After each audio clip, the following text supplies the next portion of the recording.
Once upon a time, in a village by the edge of an enchanted forest, lived a young girl named Little Red Riding Hood. She was loved by all, but her grandmother adored her most. One day, her mother sent her to visit her grandmother, gifting her a magical red cloak to wear on the journey. The cloak sparkled under the sunlight, its fabric seemingly woven from the stars. As Little Red entered the forest, she marveled at its wonders. Trees whispered secrets, flowers glowed with soft light, and birds sang melodies unknown to human ears. But a shadow lurked among the trees, watching her every step. The silver-furred wolf, known as the guardian of shadows, was intrigued by the girl's magical cloak. The wolf approached Little Red with a charming smile, his yellow eyes glowing. He asked where she was headed, his voice as smooth as silk. Little Red, sensing no danger, told him about her grandmother. The wolf's grin widened, his mind already scheming as he pretended to wish her well on her journey. Before continuing on, the wolf whispered a spell, calling forth shadowy winds to guide him faster than Little Red.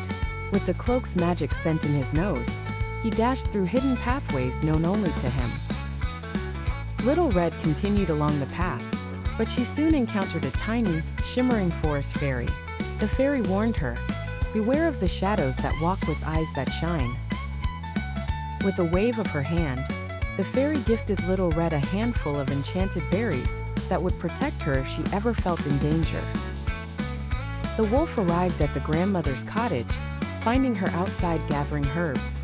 Using his clever words, he tricked her, transforming himself into an image of her beloved granddaughter. The grandmother, sensing something strange, started to cast a protective spell, but the wolf's shadows enveloped her. Little Red approached the cottage, her heart light with excitement to see her grandmother, but the forest seemed darker, quieter, as if holding its breath. She knocked gently, and a familiar voice answered, though it sounded slightly off. "Come in, dear," called the wolf, hiding beneath a shawl. As Little Red entered, she sensed something was wrong. Her grandmother sat in bed, her face half hidden by the shadows. The girl's enchanted cloak glimmered, sensing danger, but she couldn't quite tell what was wrong. She approached cautiously, noticing her grandmother's sharp yellow eyes.